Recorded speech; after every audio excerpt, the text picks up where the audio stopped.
Welcome to Chasing Curiosity TV. Subscribe and press the bell icon for more updates. September 17th, 2025, a date that will soon be etched into the history of maritime confrontations.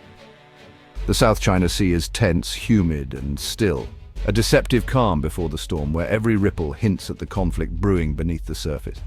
A massive China Coast Guard ship cuts through the blue, its imposing hull bearing down on a much smaller Philippine supply vessel, a David and Goliath scene unfolding on open water.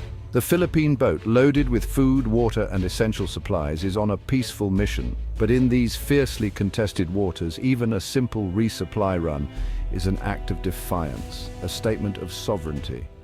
Over the crackling radio, the Chinese ship demands the Filipinos turn back immediately. The Filipino crew, faces set with determination, refuses to yield, their resolve unwavering. Their destination, a remote outpost, a speck of land that is their own territory under international law, a lifeline for those stationed there. The Chinese ship maneuvers aggressively, cutting across the Philippine bow, its turbulent wake tossing the smaller boat, a show of force meant to intimidate and deter.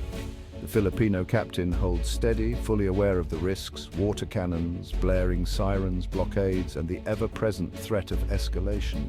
But turning back isn't an option for him or his crew. More Chinese ships appear on the horizon, forming a cordon around the convoy, circling like sharks closing in on their prey, tightening the noose.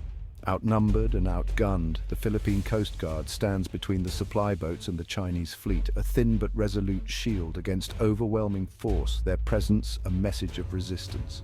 The world watches this dangerous maritime dance unfold, a microcosm of a larger struggle between a regional superpower and a determined nation fighting for its rights. The courage of the Filipino sailors is on full display, their faces etched with resolve, their stance unwavering in the face of intimidation. This is no random encounter. It's a calculated act of intimidation, a deliberate attempt to assert dominance and test the limits of international patience. China claims nearly the entire South China Sea, ignoring a 2016 International Tribunal ruling that invalidated its sweeping claims, fueling tensions and uncertainty in the region. For the Philippines, the West Philippine Sea is more than just water. It's a source of livelihood for fishermen, a cradle of rich biodiversity, and a symbol of national identity and pride for generations. The supply boat crew knows they carry more than food and water. They carry the hopes, dreams, and sovereignty of their nation. Every crate a testament to their commitment. Each maneuver, each warning blast is a test of will, a high-stakes game where a single misstep could spark a wider conflict. The standoff is a flashpoint watched by allies and adversaries alike, its outcome carrying implications far beyond these waters.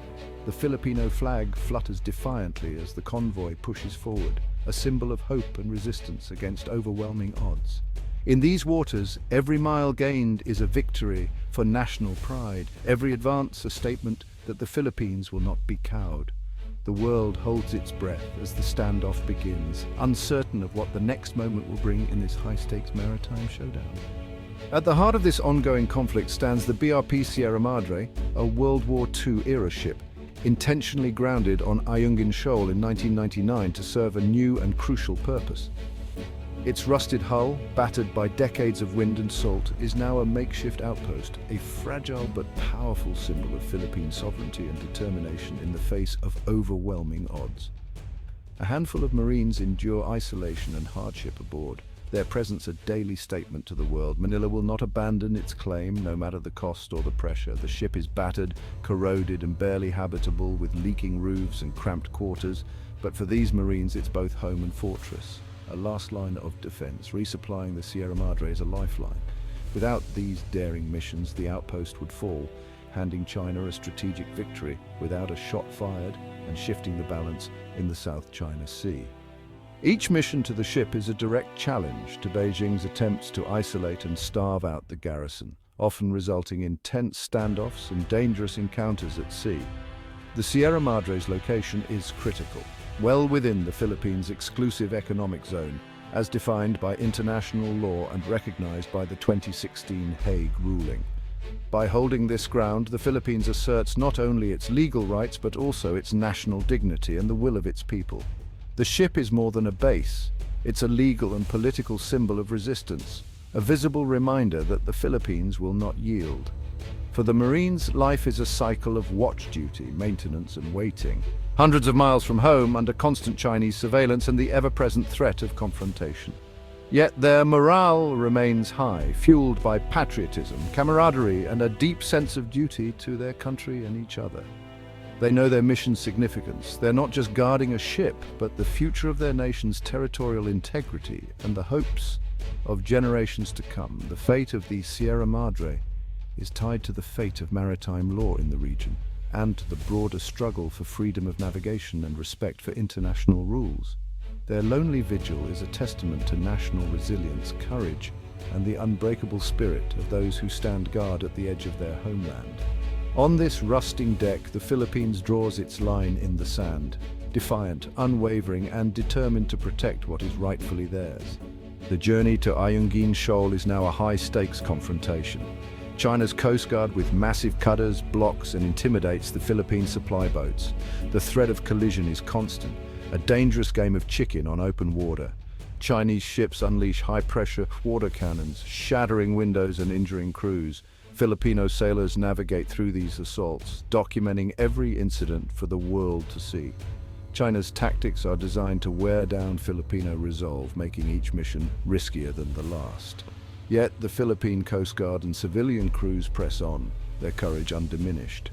Every successful resupply is a victory for the rule of law over brute force. But with each run, the risk of disaster grows. The Philippines is not alone in this struggle.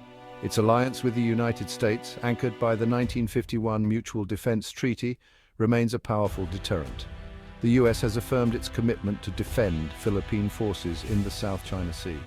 Manila has also deepened ties with Australia and Japan, conducting joint patrols and military exercises. New patrol vessels, training and agreements have strengthened the Philippine Coast Guard.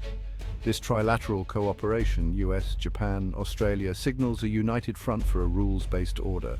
These alliances are not about provoking conflict, but about collective deterrence. By weaving a web of partnerships, the Philippines reinforces its defense and the international norms China seeks to undermine. China's strategy is gray zone warfare, conflict below the threshold of open war. Instead of its navy, China uses its coast guard and maritime militia to swarm, intimidate, and blockade. Water cannons, blockades, and dangerous maneuvers assert dominance without firing a shot. This salami-slicing approach gradually changes the facts on the water, making it hard to justify a military response. The goal makes the Philippines' position untenable, forcing Manila to accept Chinese control as reality. It's a war of attrition, fought with ship hulls, water cannons, and relentless psychological pressure. Resisting this requires not just military strength, but political will and national unity. In response, the Philippines and its allies have ramped up joint military exercises. Drills like Balikatan with the US and new multilateral patrols with Australia and Japan send a clear message to Beijing. These exercises enhance readiness and demonstrate Allied resolve to defend Philippine sovereignty. The participation of regional partners adds weight, showing a united front. Integrated deterrence, combining military, diplomatic, and economic strength, aims to alter China's risk calculus. The goal: prevent conflict by making aggression too costly. These drills are a show of force, but ultimately they're about keeping the peace. Every standoff in the West Philippine Sea risks sudden escalation. A collision, an injury, or a miscalculation could trigger a crisis, potentially drawing in the United States. The margin for error is razor-thin. National pride and political pressure make backing down difficult. US patrols add another layer of complexity, raising the stakes for any incident. A clash could force the US to honor its treaty, risking a confrontation between nuclear powers. This constant threat casts a long shadow over the region. Filipino crews navigate not just dangerous waters, but the fine line between peace and war. Their struggle is now a global flashpoint. The world watches, hoping restraint prevails. Beyond geopolitics, the conflict's human cost is profound. Marines on the Sierra Madre endure isolation, hardship, and constant surveillance, sacrificing family and comfort for their country. Filipino fishermen, once free to fish these waters, now face harassment, confiscation, and fear. The loss of livelihood is real. Families struggle as traditional fishing grounds become battlegrounds.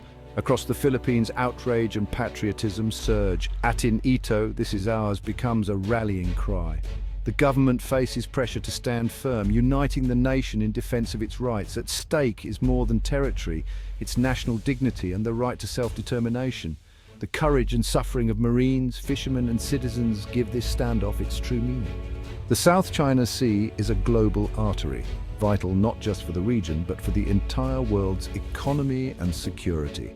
Every year, 1/3 of world shipping passes through these waters, carrying goods, energy and resources to every continent. Any disruption here would send shockwaves through the global economy, causing delays, shortages and uncertainty everywhere. Supply chains would falter, prices would rise, and everyday life would be affected in ways most people never imagine. Freedom of navigation is at stake. Ships from all nations rely on open seas to move safely and efficiently. This principle is a cornerstone of international order, upheld by treaties and global agreements. China's attempts to control the sea challenge this principle, threatening to rewrite the rules for everyone. Such actions set a dangerous precedent for the world, risking greater conflict and instability. The outcome here will shape the balance of power in the 21st century, deciding whether rules and laws prevail or if might makes right. That's why nations far beyond Asia send ships to defend these norms, fully understanding what's at stake for all. The Philippines' resistance, backed by allies, stands as a symbol of international cooperation and resolve. This is a test for the global system, of whether unity and diplomacy can overcome force. The world watches the lonely vigil of the Sierra Madre, hoping for peace yet bracing for the storm that may come.